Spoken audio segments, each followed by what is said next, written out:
This is a test that I did where I put the octoring in a box and then increased the temperature from, let's say,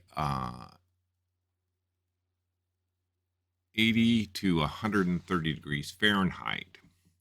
So for the first hour, I was applying heat to the center of the octoring where the heat from the smoke would normally be, and heating up the box. And you can see that the normalized diode response is exceptionally large in the blue light. And we're not certain why that is, but it's a repeatable characteristic that we can correct for. So this is the data file I used to develop a correction for the color shift.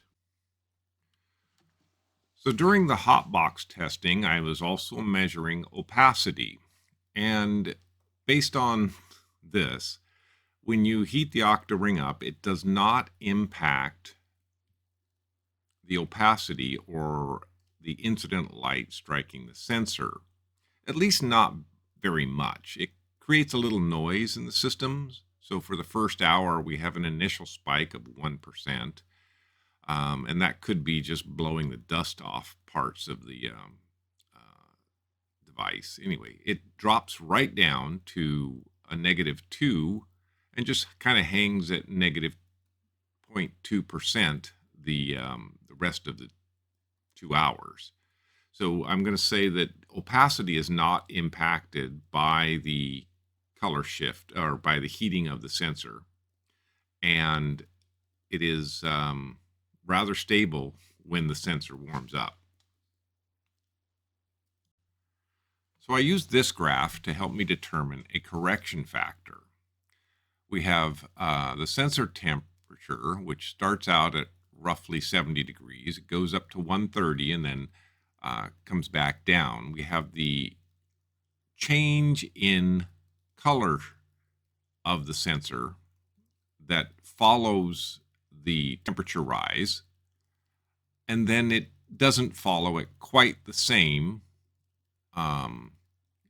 as the sensor cools down. So we can use this to help develop a correction factor for color shift.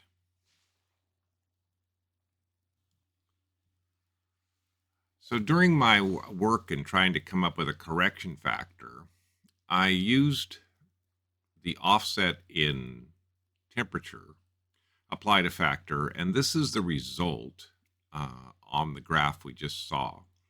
The red line, orange line, is the correction factor. So it's not going to be perfect every time, but we're not going to see these exaggerated color shift peaks that imply it's seeing all kinds of Tyndall particles. It's going to closer match real data, or what we think the real data is. So it's a start at a correction factor. It's not the final version of it. However, I developed a correction factor, and this is the initial output. So this chart shows how the correction factor works. The yellow line is the temperature, which shows that it gets hot and cools down. And you can see the blue line is the uncorrected color shift, in that it has a 40 and then down to a 20 value, whereas the corrected version just hangs there right around 25 to 30, and it also follows the peaks and valleys that the indication it's a correction factor. It's working.